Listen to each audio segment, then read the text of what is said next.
Welcome to TMG Today. Join other master manifestors across the globe to turn your goals into reality at lightning speed. Here, we connect the dots for you so you can skip all the nonsense and finally get unstuck. Right here on the Manifestor's Guide Today. Let's go. Hello, fellow adventurers and master manifestors, and welcome to TMG Today, the Manifestor's Guide podcast. I'm Dewey Taylor. It's great to be back, everybody. This is the intersection of universal law, success principles, and leading edge science. So if you find value in anything that you hear on the podcast today, make sure that you share. So go ahead and hit that like button and subscribe to us. We're on YouTube and podcasting apps everywhere and on social media at Manifestor's Guide. We have taken a little break, obviously, as you guys have noticed, and we've gotten some great messages, and we so appreciate your messages asking where we've been. We've been practicing law of compensation. We had some COVID stuff going on. I had COVID twice, and Charlie had COVID as well. We just took that as a little bit of a sign that it was time for us to take a little pause. And in this time, I cannot even begin to express to you what has happened to TMG, what has happened to our mission, and how it has just grown and exploded. We have new founding members of the company who are just expanding us and expanding our mission, which is to create master manifestors across the globe. That really is our mission in life. This has been just such an incredible experience to apply purpose into the world and everything that you do, and just see you guys expand and grow and go out and do more amazing things. This is how we change the world, by first changing ourselves. As always, this is an extension of our Inner Circle online community. And as we say a lot that this is a part of our Master Manifestor system, what does that actually mean? Well, we're really excited to announce that we have a Manifestor's Guide to Ease system right now, which we have called our Master Manifestor system for a long time. We're actually rebranding and expanding that system as the Master Manifestor system to create more Master Manifestors. And we're really excited to announce as well, in 2022, we are offering our very first certification. That's right. So our MMS system comes with an MMS certification. What does that actually mean? Well, we have 5 brand new courses that we are rolling out next year. And we are offering a very special introductory offer for anyone who wants to come join our community. Anybody who buys into our Manifestor's Guide to Ease system right now is going to get a free upgrade into the MMS system for your MMS certification. This new MMS system is valued at over $10,000, and we're going to give everybody who joins right now a free upgrade. This is for a very limited time, so take advantage of it. And also remember, if you join from the podcast using code TMG Today, you get an additional 10% off as well. So we're talking massive, massive savings there. If you wanted to come in and coach with us and move your life forward at lightning speed, we would absolutely love to have you. So what is in store for TMG Today in the future? Well, starting in January, we're coming back stronger than ever with 12 brand new episodes. And let me tell you, they are episodes that are not to be missed. But we wanted to give you guys a little taste of some of the cool format changes we have. Charlie's going to be back next year with us, but we also have some new people that are going to be joining our podcast, some new regular contributors that I'm so excited to introduce you to, and to give you a little taste of what TMG Today is going to be like moving forward. We wanted to present an incredible interview with the amazing Ruth Mendelson.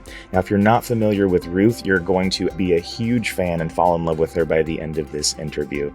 Ruth is a producer, she is a film composer, and author. I guarantee you've heard her work before. You may not know it, but you've heard her work, and she has such a legacy that she's leaving behind. She works very closely with Dr. Jane Goodall. She's a philanthropist. I just cannot say enough about how incredible that she is, and we had the most amazing conversation that you're about to hear. Ruth's book, The Water Tree Way, is our very first official selection for the TMG Book Club. You can read more about that on our blog at manifestorsguide.com. So to tell you a little bit about The Water Tree Way, I wanted to quote Dr. Jane Goodall, who also writes the foreword to Ruth's book. Dr. Goodall says, "The Water Tree Way is a story full of magic and adventure. There are all kinds of wise messages. It's a book that will be enjoyed by old and young alike, and it comes at a very pertinent time." It is a fanciful adventure. If you love books like, Harry Potter and kind of fantastical things like that, you're going to love this. But it has its own unique world. And It's a book really that builds self-esteem, especially in the younger generations, but this is a book for all ages and the generations to come. So sit back and relax, and when we come back from the break, we're going to jump right into this incredible interview with Ruth and talk about all sorts of amazing things, including her career. We're going to talk about the Water Tree Way, talk about her relationship with Dr. Jane Goodall, and much more right after this short break. Don't go anywhere.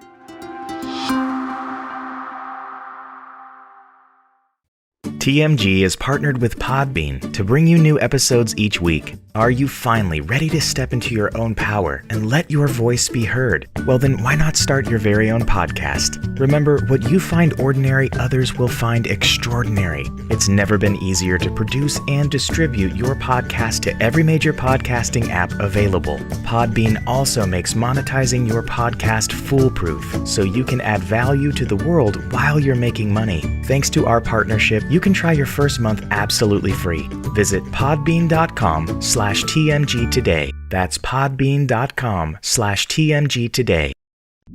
Brain science has shown that by the time you're 7 years old, you've installed a program in your mind that you'll run for a lifetime. And for 99% of us, we're running a program of struggle. But you can change that.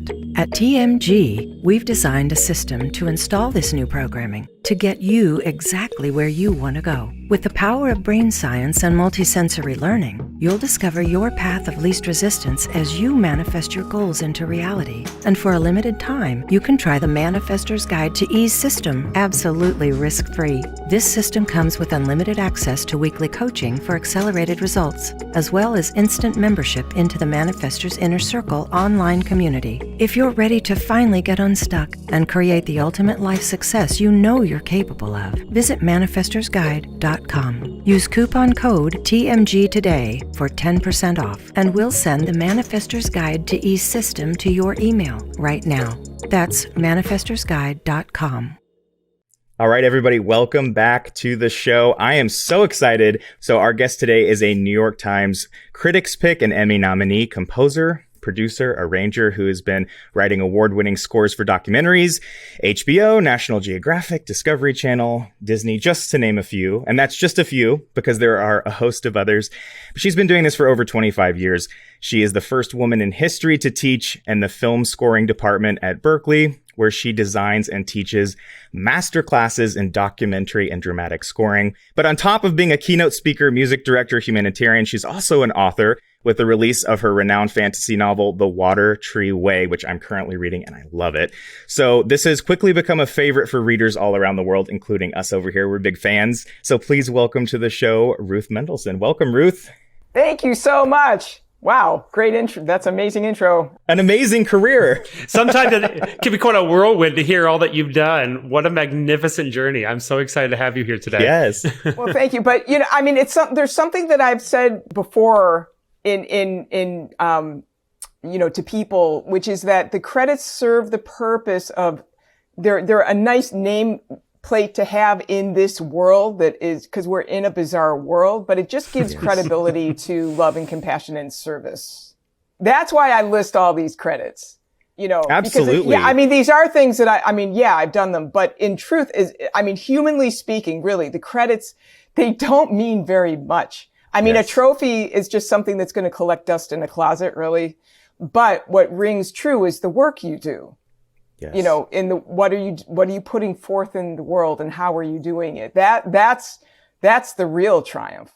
Well, and it's so true. And we teach here at TMG all the time to our members who are a little bit, lost in their purpose. It's if you get the purpose first and then you kind of reverse engineer back from that, all the things that you thought you wanted to manifest before end up becoming just positive symptoms of your real purpose, because that's what you really want more than anything. It's the bigger picture. I like the way you put that. Well, we have a lot to talk about today. So we're going to talk about your education journey and teaching. I'm so excited to talk about that. Your humanitarian work, which you said before. We had a little bit of a pre-interview, and you have a lot of humanitarian work. So we'll touch on that today as well. Absolutely have to get to your book, but I'd love to start with just your music career, because you're such a musical person and music's such a big part of your life. So how did you get into music, and how did that segue into such an illustrious career?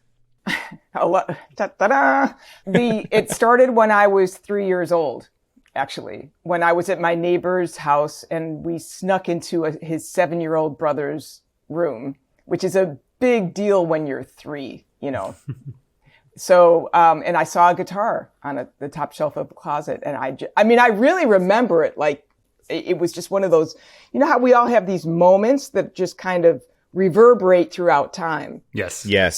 This vivid memories. Yeah. So from there, I'm just going to fast forward. I snuck into blues and jazz clubs in Chicago, way underage. When you were 3? No, I'm kidding. Yeah, when I learned how to drive at 3.5, But, so I was 11, which was pretty, I was this little half pint, and there was a band called The Pieces, which was one of the major blues bands in Chicago. Great musicians, real storytellers. Like not just about, not about music theory or anything like that, but just like, this is how I feel, real music. Yes. And, the lead guitarist saw me hiding in the corner one time because I'm not supposed to be there. I'm way underage. And he took off his guitar and he pointed to me like this. And he said, now it's like, oh my God, I'm busted. I'm being tossed out of here. And he handed me his guitar and he said, okay, play. And the band kicked into Otis Redding sitting on the dock of the bay. Yes. Okay. And I have to say, I sucked. Because I'd never played an electric guitar before. I'd been playing acoustic. But this guy Murphy, the guitarist, he was really encouraging of me. He said, "You got it. You just keep coming back. Just absorb," which I did, and he was right. Wow. So you're completely self-taught. Yeah. No, I was for years until people started asking me to do studio work, and I couldn't read any music. I eventually got into school. And that was, I drove a truck for a couple of years it was an insane, I actually I was living in Colorado at the time and had a dream to move to Boston. So I moved there, and that's ultimately, it's still the area that I am in right now. Wow. And I was told in this dream, I had to study, that it was time. And it was a powerful dream. Like some dreams are just because of something you ate the night before. Some dreams are, Exactly. significant. It was one of those. One of those where your subconscious is really speaking to you, right? Where it's like, listen to what I'm telling you, right? It was guidance. Don't forget this one. Yeah, exactly. It was that. And I actually dream a lot of music too. That's so interesting to me. And I would love to ask you about that, just because, I think I've talked to so many creative people throughout my career, and we talk to creative people here on the podcast, and I hear that a lot. And I personally have experienced that a lot because I'm a writer, and I get a lot of ideas through writing. And I tell people all the time, have a space, practice segmentation, have a space to put those communications, because they're not really just ideas, right? They're communications. And if you're not the person who's going to write it down, it's going to go to somebody else, right? Because it's just pure inspiration. True. And again, it's service. It's purposeful. There are times I'll hear this happened to me many years ago. I haven't thought about this in a long time. I heard this melody. It wouldn't leave me alone. I didn't know that there was a friend of mine in the other room. This melody wouldn't leave me alone. So I went to the piano and played this melody, and then really started playing it. And then these other ideas, how to arrange it. And so I was doing, because I play several instruments now. It turns out then this friend of mine who was in the other room listening to this the whole time said to me the next day, "Thank you. That was exactly that was the answer I needed." So it wasn't for me. Yes. That was my first experience of like, wow, this isn't for me. I mean, it's a joy, and it's an honor to be a vehicle for it, but it's not really for me. I'll claim the ones that are the mistakes. There you go. That one was me. That would be for me. Yeah. But art itself has so much energy of symbolism embedded into it. And that's what our minds read on a daily basis, whether it's through sound or scent or it's vibration, right? This episode is Frequency. not about me. This episode is not about me, but food is one of my artistic platforms. And I'm teaching myself things all the time through it and sharing things all the time. And I get that you kind of saying that about your music. Right. I mean, it's a very, it's ironic because, it's staying out of the way, but at the same time, artistically and whatever art form, whether it, be, culinary or music or writing, the more intimate, the more universal. Yes. Oh, I love that. I love that. I could go on a t-shirt right there. Ooh, right. That's good. That's good. I like that. Well, let me ask you this. We teach, here, obviously all the universal laws. We do universal law, success principles, and science to kind of round out everything, give people a full experience of just the whole universal law and manifestation journey. But one of the laws we teach, obviously, is the law of rhythm, right? And we say that you dance to the music of creation. So the highs and the lows, the ups and the downs, all of it is a part of the journey. And you got to have all the notes to be able to enjoy the symphony. So how does that relate to your experience with music and in your just experience in your manifestation journey altogether? Because music to me is just such a part of that. Wow, that's such a big question. I mean, it's a great question. That's a huge question. I mean, the whole universe is always pulsing. Yes. So we are rhythm. Our hearts are always beating. We are rhythm. There really isn't a way to separate ourselves from it. I think actually what creates illness is when people separate themselves in their thinking from it. Yes. I would agree. Yeah. That's, and I've also seen how people can heal also by retuning to that rhythm. I personally, I don't know how this is going to sound. I experience compassion as a rhythm. Ooh, I love that. How do you do that? How do you experience compassion as a rhythm? It's completely intuitive. So, in terms of how to explain this, it's beyond words, right? Yeah, like everything really when it gets down to it. So let's just sit here quietly, shall we? Well, you know what? Charlie, he wrote a great article on this on our blog. It was called, what is it called, Charlie? It's focus on the feeling when words get in the way. Yes. Yeah, that's really well put. I think that, we are all connected in a world that is confused right now, and to put it extremely mildly. Yes. But that when there's that awareness that we're all connected, we're all like this huge neuro net in a way. Absolutely. And so that in itself, I just experienced that as a pulse. The compassion is what connects everything. I think as a I never really thought of it this way before, but like as a divine thread somehow. But for me to get to it, I have to be quiet. Would you say that is, because I love how you're putting this, because we talk about these principles and these universal laws from tons of different angles, but I love the way that you're saying that, because not only is it compensation, right, creating space for something to come in, right, with cutting out all the noise, but you're also talking about it in a sense where it's like, you can't hear the whisper of intuition unless you are quiet. I mean, in order because we're all very active. I mean, we all have things to do on this planet, but, that require activity. But activity, for me personally, activity that's not born in silence usually goes wrong. Yes. I mean, there's a formula, how to, if you want to screw it up, don't get quiet. It's like, Manifestor's Guide. Okay. Manifestation. Like if I'm willful, that's not manifest, because manifesting for me personally is receiving. And the thing is, receiving an idea, it took me years to figure this out. Well, because I was really willful, for decades. I mean, like just, if you ever saw someone running into a wall, that probably would have been me. Like, So, I mean, really, I think we can all relate to that in one way or another. Right. It's like, it's got to happen. Like, and it's like, I mean, I think the sincerity was there, but I was completely misguided. Like what I didn't realize then that I really have experienced time and time again now is that when you get an idea, especially if it's something that seems completely outrageous, that's actually going to help somebody, then within that idea is encoded all of the energy and wherewithal and intelligence that you need to make it happen. It's like its own little its own little survival pack.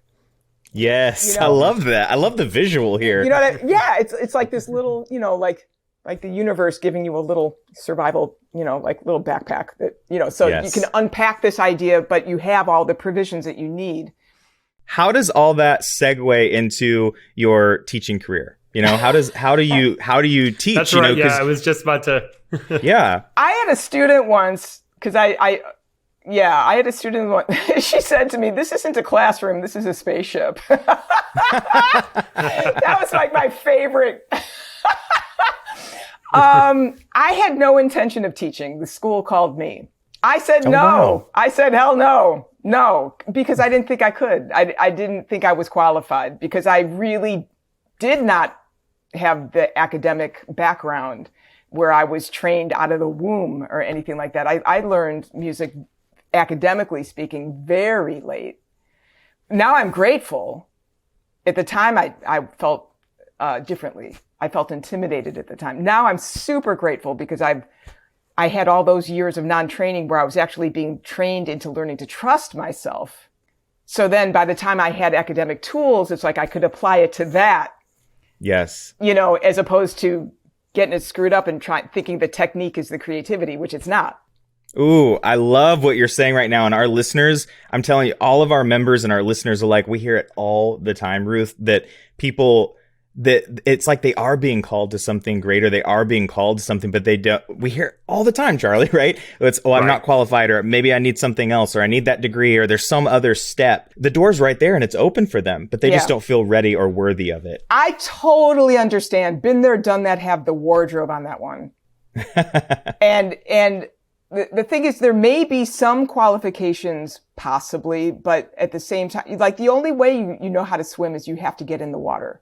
But you stepped into it anyway. Was there a point when you were like, oh yes, I totally belong here? And actually, because of my unique road here, it's going to make this even better for the students that I'm working with. Right. Okay. A couple of things. Yes. A couple of things. One, it was one of my most beloved mentors called me to say, we need some fresh blood around here. Would you be open to teaching this class? And I've always been super honest with him. And I just said flat out no. But what he said was, well, if you hate it, quit. Yeah, I mean, how can you deny that? But the other part, is, and then, for listeners out there, sometimes you guys, when you're really afraid, that's the universe saying that's exacly where to go. Ooh, preach it. Say it again. I love it. You know what I mean? Everybody listening here. I was terrified, and I knew myself well enough at that point to know it's like, oh crap, that means I have to do it. Because there was a certain terror that I felt that always means it's the thing I have to do. Because, we call that the discomfort zone, right? Yes. Step into your discomfort zone. Live there. It's a good place. Yes. Go for it. Exactly. And so for people, the thing that is, we all benefit from valuing risk. If we value the comfort, just being comfortable too much, it's great to have comforts, but at the same time, you don't grow on living on a mattress all day. To value, to really, and it's fun. I think that. Yes, it is fun. That's the other thing. It's like, there's something like little children do this innately. Like they don't assess, should I try to take a step? They just do it. Yes. What's really important for me personally in the creative process is every single day I have to do something to dust off my innocence. Because if you don't know, all you can do is learn. All you can do is discover. But if you think you know, or you think, even worse, if you think you have to know. Mm-hmm. Yes. Amen. It's rediscovering your magic. I'm literally writing an article about it right now, about how to grow up without losing the magic. Maybe that's what I'll call it. I don't know. But that's really what it's about. It's, we teach growing. Some people just grow old, but they don't really learn how to grow up, or how to grow up with still keeping all that magic and childlike wonder that we have that you're talking about. And it's so important. It's a societal teaching that it goes away. In my experience, it innately does not go away. It's not like, oh, well, this is how it is. This is how life is. That was then. This is now. That is a paradigm. That's not a reality of human growth. I genuinely, because my life has been, the older I getting older is so freaking underrated. But it's like, the older I get, the better it gets. It gets better if you get out of the hypnosis of the culture. But that's the choice that we have, and that's so powerful. We have the choice what we plug into and when we plug into it. And once you realize that, we say all the time, you're the CEO of your own life. Stop just answering to the other boss. You get to make the choice. So you get to plug in or unplug as often as you like, and you get to make that choice for yourself. So anybody listening who feels overwhelmed or they feel like they're completely stuck, just make a choice to unplug for a while and listen to that inner voice. I promise you're going to find something there, and it's going to be profound. The moment I realized that there actually was a place for me there, so I was terrified. I felt like I was an imposter, like these students have more training than me, I mean, really. But it was actually the first semester, and that was like over 20 years ago now. And, wow. There was such technical prowess, but they were completely disconnected from their intuition. I mean, it was just like, wow, you are a magnificently trained robot. Yes. Okay. Let's get back to your love of sound now. Let's get back to your love of music. How about this? Let's get back to your imagination. And that was something that was, of the students that I saw was really missing. Not by any fault, I would say, of the department. I really have to say. It's just like there's so much information, and there's how to fit so much information cram it into a small space. Mm-hmm. So, what I see is students who are like, well, it's like what I say to them. It's like, okay, if somebody offered you a car that could go from 1 to 200 in a nanosecond, but had no brakes, would you buy it? It's a good question. Right. Yeah. Would you buy it? Because if you no. Right. So if you're not stopping to tune in with your own imagination, with your own intuition, you're that car. Yes. That's a really good analogy for people to think about, because we think, especially even in terms of manifestation, a lot of times people think that it is the attainment at the end that is the reward. That is not what it is. It's the journey along the way. That is the joy. That is the manifestation, is the process of it. And by the time that thing shows up that you thought you wanted in the first place, that's not the reward. It was your journey the whole way. And now there's something more that you already desire to create, because we're always expanding, right? Absolutely. So that is it right there. Ooh, I love it. That's what inspired me to write the book. Well, it comes at a perfect time too. It definitely comes at a perfect time. Like you said, we can tell the world is hungry to wake up. And that's what our purpose here is to wake up the world. They're all running that program that keeps people asleep. And it's things just like your book that, help people wake up, even if it just plants the seed, and it's so important. So let me ask you this from an educational perspective, because you are an educator. So people talk about a lot that the education system is broken, not just in our country, but around the world, right? Yeah. So as an educator, what is your definition of a true teacher? And how does someone become a teacher, whether they're inside of a classroom or outside of a classroom? Okay. Wow. Well, that's a really great question. Wow. I would say the definition of a good teacher is a good student. And I'm saying this for a number of reasons, because this gets into a whole other level of depth. Because there are a lot of students right now that if you look at their behavior, it would be very easy to judge them. I've seen that happen. If there's no curiosity to really know what are they confronting outside of this classroom, to have them be like this, what's going on, really. So, I mean, curiosity is really, really, really important. I think it'd be so great if humans got back in touch with the lost art of actually understanding why someone is presenting themselves the way they are.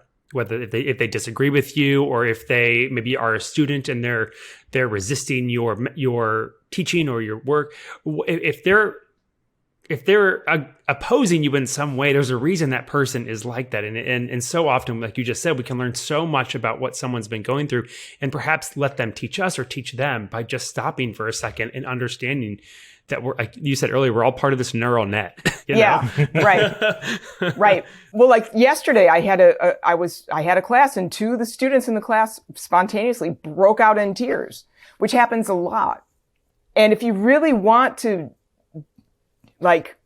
teach, the heart has to be open, because if it's just the head, it's going to, you're going to be stuffed with all this information. You might pass a test, but you're going to forget it all right after the test anyway. I see that all the time. Yes. So the role I feel of educators in this era, especially, the heart has to be addressed.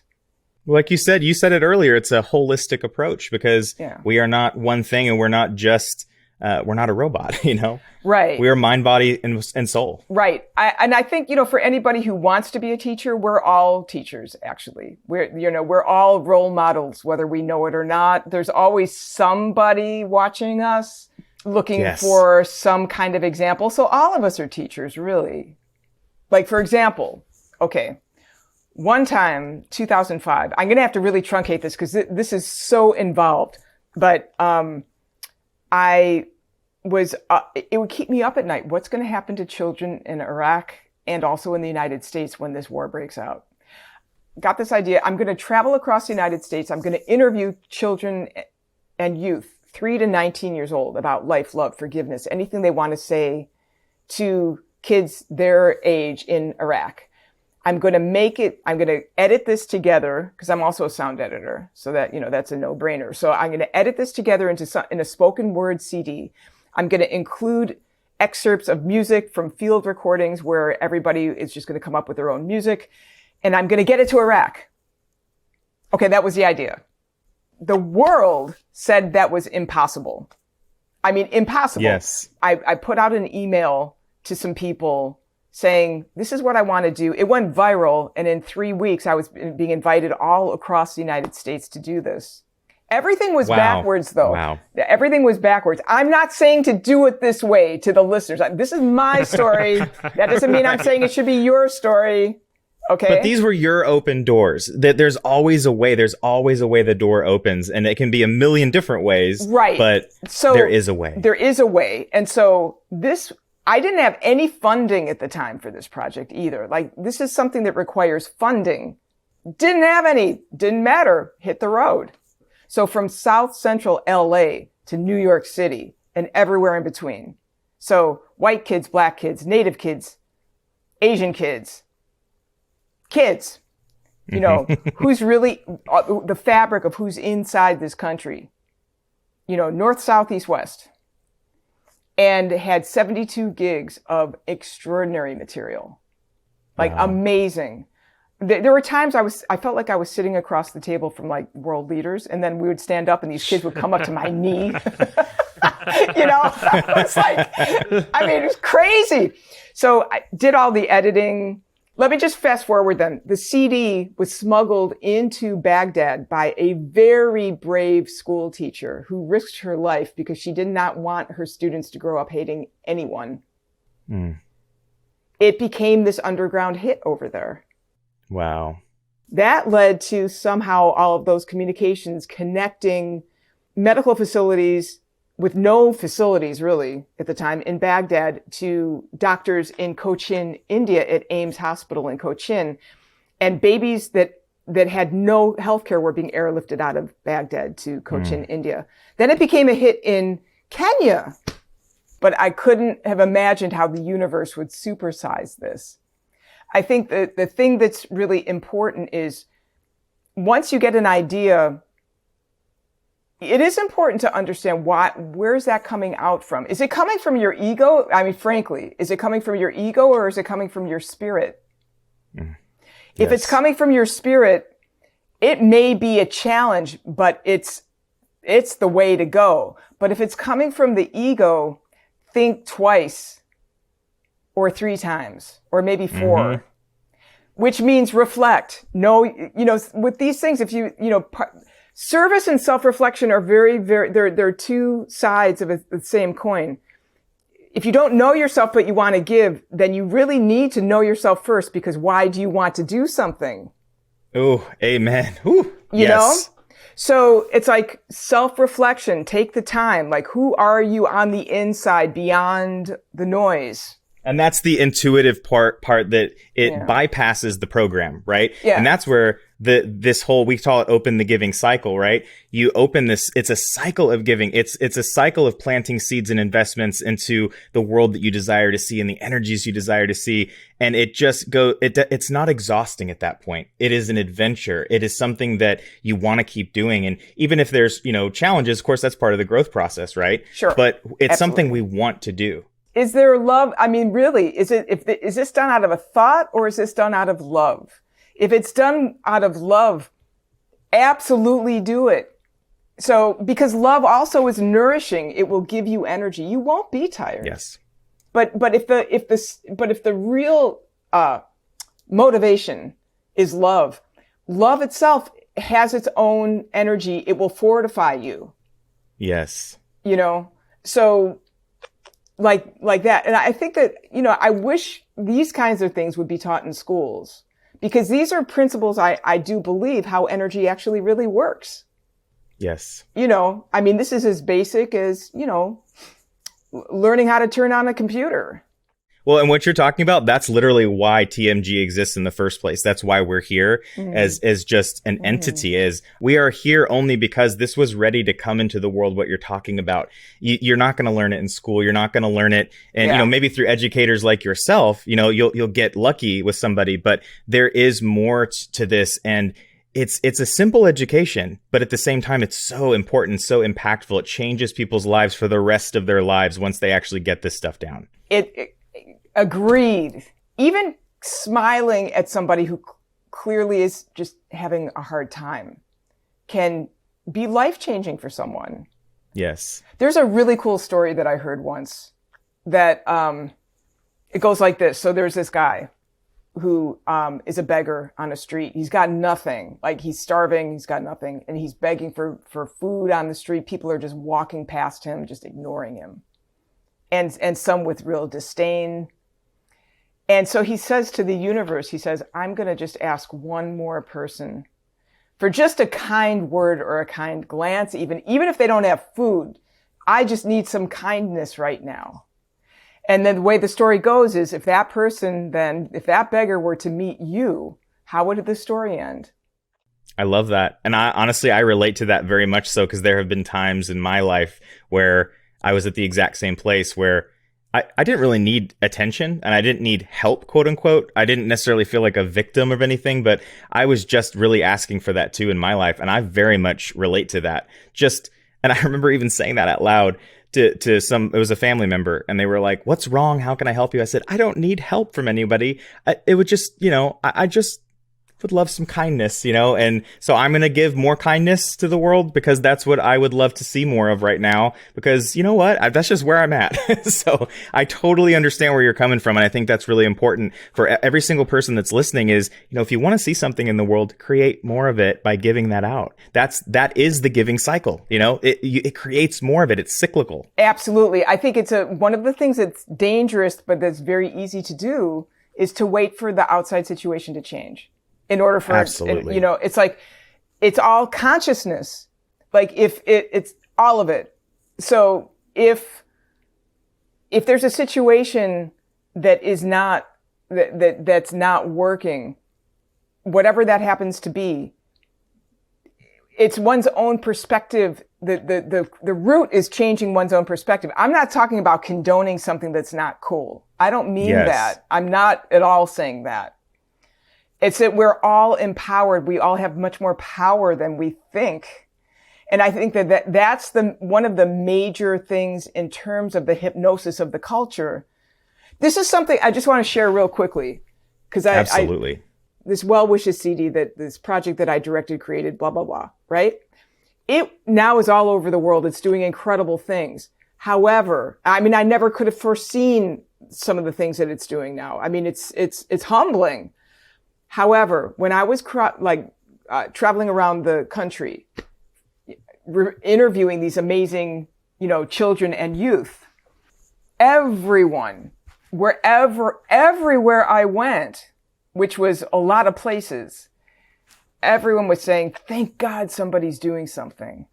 The first time I heard it, I felt very energized by that, because I felt like, okay, well, I mean, it was a nice acknowledgement, right? But hearing that place after place after place is like, what is happening here? No one thinks they can do anything. Yes. That's culture hypnosis. Right? That is absolutely. And I wouldn't have known that if I had not done that project and witnessed that. But we all, listeners everywhere. Yes. We all have power. We all have power. It's a really important switch to make, because the thing is, that's where people get exhausted, I think, or are afraid to try too. It's like, well, yes. I can't do that. It's like, if there's something, especially if it's something that you're in your heart, you just dream of. What I hear from you, I think one reason people don't jump into giving in the way that we're talking about, or they plug into forms of giving that drain them, as you said, because it's this idea that, that means I have to do more and I'm already burnt out. I'm already tired. Yeah. I want to do more. I would love to put more of what I want to see in the world, but I'm already burnt out. But what I keep hearing from you across how you create music, how you teach your students, how this project came about, was you allowed yourself the space to pause. Yes. To go find silence, whether it's in your backyard or if you can go to a beautiful space in nature, or just even as this project was taking off, it started with an idea and you just took the first couple of steps. Ruth, I'm not going to say it as perfectly as you did earlier, but this universe is collaborative. It wants to back you up. Yes. Like, it's so ready. It's so ready to jump behind what you want to bring into your own world and into others' worlds. It just needs us to go, okay, I'm willing to just be quiet for a moment and tune out what I think keeps me so preoccupied and just let something come in. Even a quarter of a step, that's all you need. See, that this is the other Yes. thing that I really learned. It's like, start small, whatever you do. Just start. It doesn't have to, like, if somebody had said to me, like with that project in particular, wow, it's going to go all over the world, it's going to do all of this, I would have put so much pressure on myself. Yes. I think the universe did me a favor by keeping me in the dark the whole time. I mean, really, I didn't know. It's such an important thing to stop. But we're in a world now where the teaching is not to stop, really. It's just go, Yes. go, more information, go. It's just those little moments of decompression, right? Little investments to decompress constantly. Absolutely. Because the really great, at least in my experience, the really extraordinarily brilliant ideas ride in on silence. Oh, I love that. Ride in on silence. That is oh man, you got t-shirts coming left and right out of this podcast. we should start a shop out of this. This is good. Bumper stickers, This is an amazing conversation. We're going to have you back because this is incredible. Yeah, but I want to get to your book. So you guys. This is great. So your book, The Water Tree Way, can you tell us a little bit about the novel and what inspired you to write such a beautifully profound story? First of all, it kind of wrote me. Like and thank you for that. These images started coming to me 3 decades ago. Oh, wow. Yeah. And they were so strong. They just wouldn't leave me alone. So it was a combination of, the kind of everything that we were just talking about in terms of taking that space for silence. I have spent for years, I've gone out to the desert in the Southwest and spent 2 to 5 weeks out there just completely alone. If I can, at least once a year. But a lot of beauty and mystery is born out of doing that kind of thing. And so the images and some of the major characters of the book wrote in. Because the book was coming in spurts, and it really genuinely, I was agitated if I wasn't working on it. It was really, and this is something that I would like to just, say to the listeners out there. Sometimes if you find yourself being vexed, there just might be a masterpiece in you that you just need to let out. Ooh, that's good. That's good. That's one of the best takes on confusion I've ever heard. Like if the mind's swirling, something's trying to find its way out. These things, it's like the universe doesn't like necessarily say like, oh, I have a novel. I mean, I remember at one point I was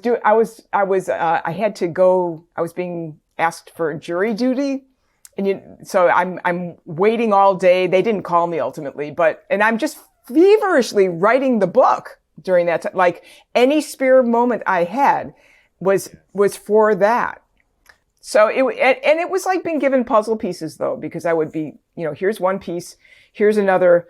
And there were times when I really just did not know how they all would fit together. So it definitely took time, but it was important to me that the book also have humor. Because I wrote it, there's a lot of adult humor in the book. It's for children of all ages. Like the story itself is an adventure. Like there's a lot of wisdom in there, but it's tucked in fun ways. At least hopefully. I mean, to me it is. But yes, absolutely. So going within to oneself is supposed to be fun. That's what the Master Manifestor does. It's someone who is really excited to go on the adventure and is more excited they don't know what's around every corner. They just know it's going to be enthralling. Right, Yes. Exactly. I mean, it's really interesting because the very end so Jane Goodall wrote the foreword for it. And I'm interested to know, like, how did you meet Dr. Jane Goodall, and what is your connection with her? I would love to know. Okay, that also, I'm going to have to truncate this because there's like really crazy. We're asking you profound questions today, nothing more. So, right? Okay, I met Jane in 2002 at the UN in Geneva, where I was opening as a musician. And for a peace summit, I was playing with the One Human Family Gospel Choir, who I play a lot of bass with. These are just like incredible, genius musicians and singers. And we were opening at the UN, and the power went out during the sound check before we actually were on. I mean, everything went wrong. Everything went wrong. They lost my bass between Heathrow and Geneva. So I had to stay at the airport in Geneva. Now, this is one of those things where it's like, especially when everything is completely screwed up, there's usually something really marvelous around the corner that you can't possibly see. So it's like, okay, great. I'm playing at the UN tomorrow. I don't have an instrument. This is nice. So I'm filling out the paperwork for my bass. Because of that, I have to take a later shuttle to my hotel. On that later shuttle, I sit with Jane Goodall's assistant. I was saying to Jane Goodall's assistant on the bus, on the shuttle, I said, wow, I'm so excited to be a part of this event. I just can't wait to be a fly on the wall here, to just listen to what everybody has to say. And she looked right into me, right into my eyes. And she said, I hope you're going to be much more than just that. And that was like, message, don't just sit back in life. Yes. Participate. Eventually my bass came back. We got to the UN the next morning, 8 a.m. We were to do a sound check. The power went out, which was insane. I mean, the power didn't go out in the main assembling hall. It only went off on stage.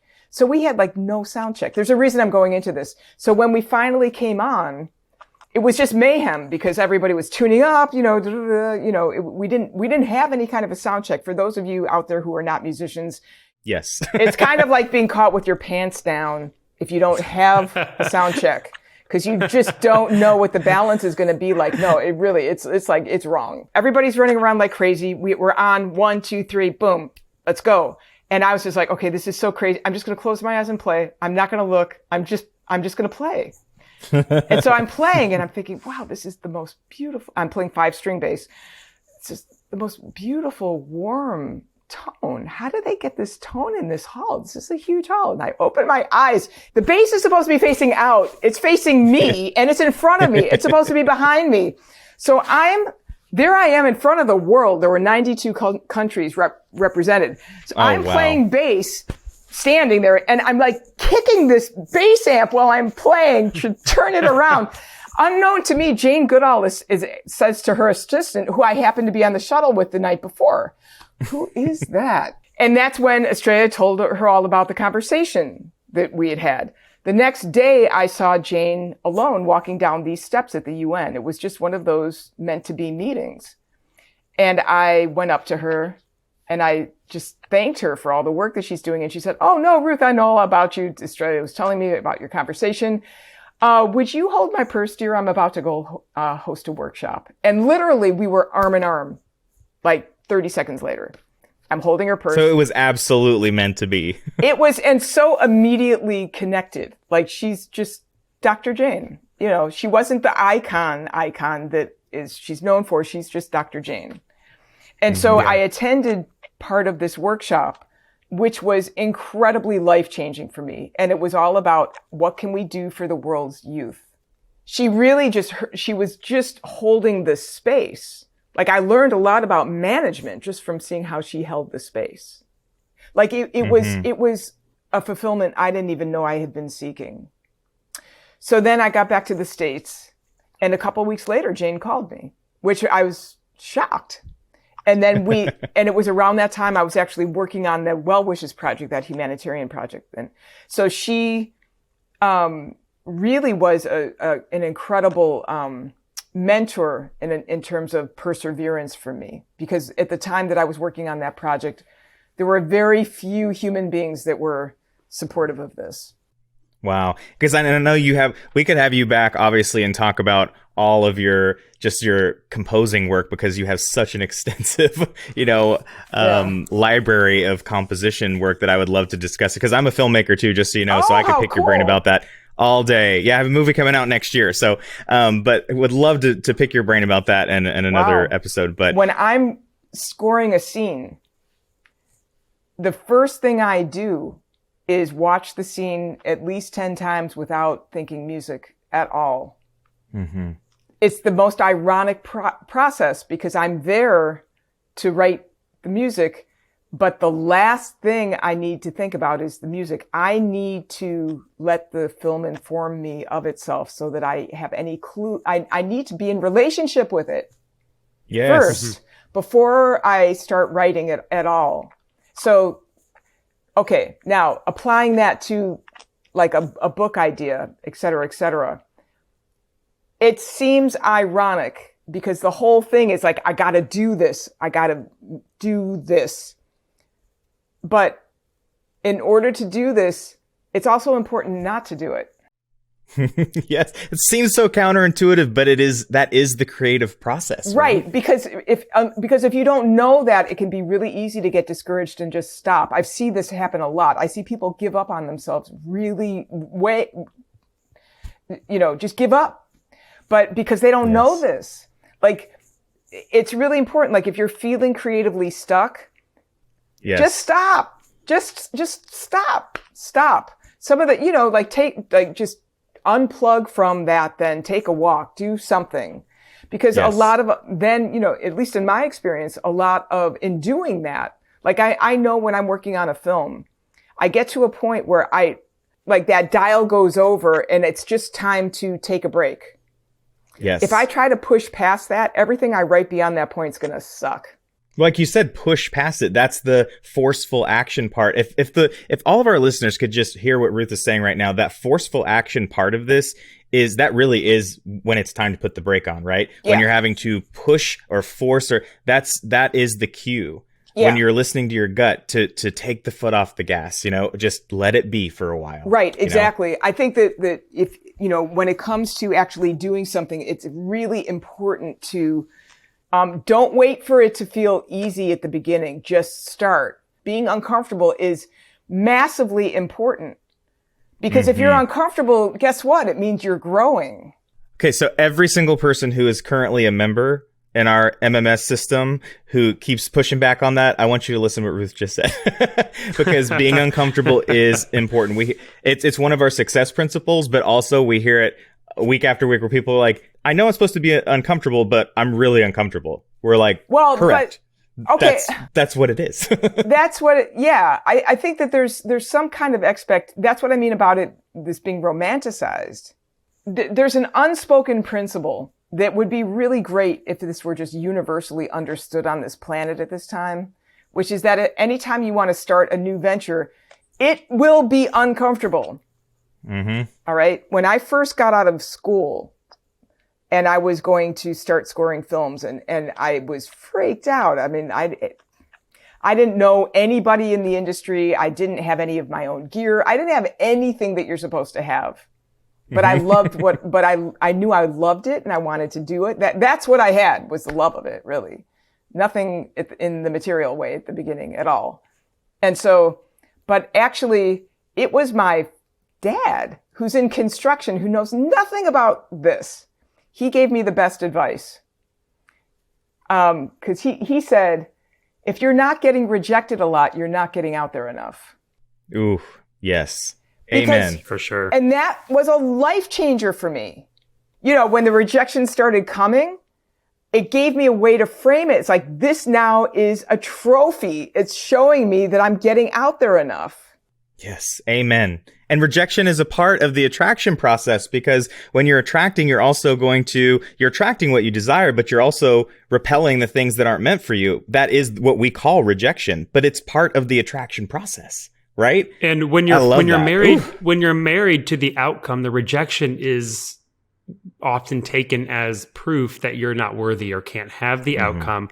And something that you had said earlier in this conversation, Ruth, which we got to the point of us going, yes, it's all about the journey, and it's the journey that we really enjoy. And I'll be 100% honest, when I was plugged into that paradigm of just wanting the outcome, when people said that, it really pissed me off. Yes. And, one of the things, like, for people who, like somebody who wants to, say they have an idea for a book and how to what's a really, really important quality to have as part of the creative process is just curiosity. Because if it's all achievement oriented, it's going to be dry. You won't have fun. But if you're curious and allow yourself to find, like when I'm scoring a film, sometimes I feel like I'm in a sound lab with these test tubes of sound. And it's like, I'm going to try that and that blows up. Okay, not that. I mean, there are times when, I might be working on like a big project with a serious timeline that's tight, but I am not willing to forfeit my curiosity. It's not about not being, industrious and all of that. I mean, of course you need to take action, sure. But the nature of the mind is to be condemning. I mean, I'm talking about one component of the mind. I'm not talking about the whole glorious mind thing. But this is another thing that I wish was really taught in schools, this whole thing about, like, how do you manage your own mind? Because there is a component in the human mind that is self-critical. Ruth, we're going to have you back, because I'm telling you that this is what our company, everything you're talking about is what our company is about. That's what TMG is. It's about understanding the limitations of the human body, how to transcend, but how to use that to your advantage. That's what we're here to do for people, right? Because you can get everything, all these components working for your favor, going in the same direction, that's what alignment is, right? When you get everything in alignment with the purpose and the passion and the goal. We're going to have you back. We're going to have some sidebars and then have you back, because we got a lot to talk about. This is so good. Thank you so much for being on the show with us this week. This was incredible, and you are welcome back anytime. Thank you so much for having me. I love you guys. You guys are awesome. Yes, you are awesome too. I just love your spirit, and I know that our members and our audience got something out of today. And let me say this. If you did get something out of today, as always, make sure you like, share, and subscribe, and share this with somebody that you know, because why, Charlie? Why did we do that? Because when you put value out in the world, you get it back multiplied. And Dewey, let's maybe give Ruth a second to say any last words to our listeners, and also let our listeners know where they might be able to find you online. Well, first of all, thank you so much for listening, everyone. And most importantly, please listen to yourselves. That's what occurs to me just to share in this moment. And where can you find me? I'm ruthmendelson.com and also thewatertreeway.com. Thank you again a million times over for being here. I would love to sidebar and have you back on because I feel like we have so much to talk about. This is such a great episode. And let me say to all of our listeners, go check out the Water Tree Way right now. For more information on any of the topics that we discussed, you can also visit our blog at manifestorsguide.com. We will have more information on Ruth and her book there. You are powerful, you're important, and you are meant to be here to listen to the messages today. So we will hit you up for another incredible episode of TMG Today. So have a phenomenal week. And remember, as we were talking about earlier, I'll just leave everybody with this. Whatever you want to see more of in the world, invest a little bit of that out into the world this week and see what comes back to you. We love you. Bye.